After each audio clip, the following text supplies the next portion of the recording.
in the middle of Birmingham, because canals go under towns and cities and round the backs of things, and nobody ever knows you're there. And I walked past this bookshop, and it just caught my eye, a book there, and it had an ancient horoscope wheel on the cover, just a little paperback book, and it was called Teach Yourself Astrology, and it was written by a man called Jeff Mayer. And there was nothing like it around in those days, you know. I mean, I'm going back a long time now, into the 60s. This is not Sumerian times, though, right? No, not that far. Not that far. Although I have been there, I think. And I just, you know, instead of just carrying on walking, I stopped and I did a double take, and I put my head on one side and I said, I know that. I don't know how, but I know that. And without even thinking, you know, I walked into the shop and bought the book. And that was the beginning. And even though for another 25 years I was going around on boats, I was always beavering away, trying to understand and trying to disprove what I was learning from this book. And I did it all by hand. I worked out everybody's chart, you know, with arithmetic and logarithms. Now you can just use a computer program and do it in 30 seconds. But then, you know, I'd be doing it by hand. And just quietly, nobody knew. Well, I mean, you couldn't tell people that you were doing such and odd things in astrology because they wouldn't have understood then. And there's an observer in me that is always kind of separated from the rest of me, I suppose. And so I was always matching human behavior to their charts. Right from when I was a teenager, I was doing that. You know, it's like somebody takes up the guitar, I suppose, when they're in their teenage years as a hobby. And this was a hobby. You know, I was just doing it in the background between locks. And then they just get better and better and better and better at it until one day somebody turns around and says, will you do mine, please? Because that's all really interesting. And then I kind of just, without even meaning to, accidentally just slid into doing it for free for people until it got to the time when I actually then decided, well, I better do this properly as a day job. And I had to start charging people because it never entered my head that I could. But I had such a vast array of knowledge by then in many, many, many, many books down the line. And I even did a course because I was very interested in Jungian psychology, and I read a lot of books written by C.G. Jung. And I finally found a Swiss couple called Huber who had worked with Jung, and who then, because Jung was very interested in astrology, he said that astrology was man's first attempt to understand himself in relation to the cosmos. So it was the first psychology, and I trained as an astrological counselor to work with somebody as a counselor and their horoscope. But that was after I'd done, I don't know, 18 years on my own, and so I had a vast library of knowledge even before I came into that course, but I loved it because it uses the archetypes, it uses the colors, it uses the shape of the aspects in the star chart, so rather the astrology chart, because it's not a star chart, it's a planetary chart.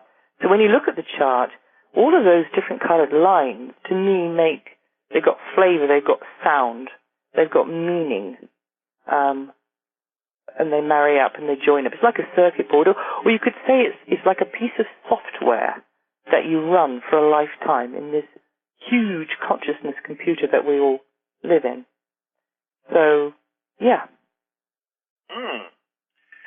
Well, I know there's people on the call who are desperate to know what you found out about me. So, how about we have a look at the chart you prepared for me? And are you ready for this? I guess. Well, you know, I mean, I've spoken to you about your chart, Mike, anyway. But Mike's got quite an unusual chart because he has actually got a lot of planets all in one house, one section of the sky. You'll see there is a big traffic jam up there at about, I always get this wrong, 1 o'clock, isn't it? so that means that he can be very intense in a certain way in his life. You know, just that on its own, not looking at all the little details and analyzing. Just the fact that they're all bunched up there in one place. When you look at many different horoscopes, you can see that it's usually just that thing there, where there's a lot of planets together, is the sign of an expert. Somebody's got an expertise, a speciality that they can put a lot of power and focus into. And so about Mike, you know, he likes to work in that way.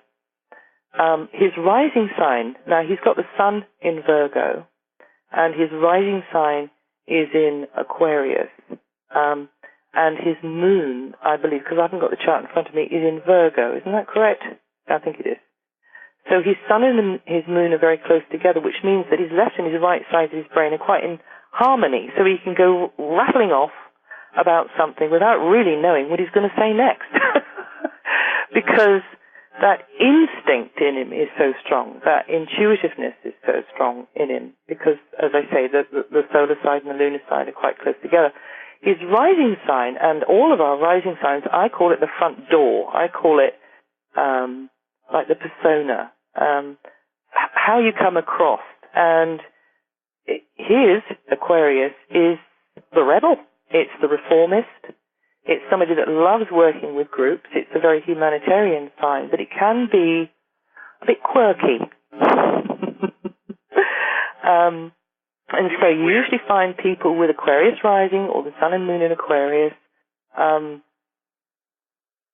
people who pioneer into new areas, people who change thinking in society, like Germaine Greer is a very famous recent Aquarian. And so, what's his name? Robbie Williams is one as well, I think. But, so they like to do things their own way. They've got a style. They've got an attitude. So we have to sort of marry that up with all of these planets being bunched up in what's called the 8th house. Now, the 8th house is a very deep house, and that means that Mike would like to have a meaningful exchange with other people. If he doesn't have that kind of deeper interchange with somebody, he will feel unfulfilled inside. Would you agree with that, Mike? Very much so. And as I've gotten older, I've noticed more and more that unless we're talking about something important, the people who care, my attention span is about zero. Mm. And those would have really started to kick off from the age of 42 to 48, 49. So those are the years of your life that you would have made this huge gear change. Am I right there? Yes. Don't just say yes, but is that right? Yes, it is right. I mean, I had a lot of okay. Then. There's usually a lot of things that happen where you've got to say goodbye to the past. And you would have had such a lot going on there within yourself. You would have been very led at that time, very guided at that time by your intuition, that tuggy string that just pulls you. And you don't know why. Your logic is screaming at you.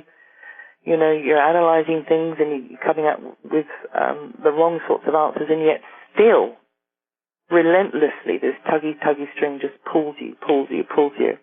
So a very transformative phase for you then.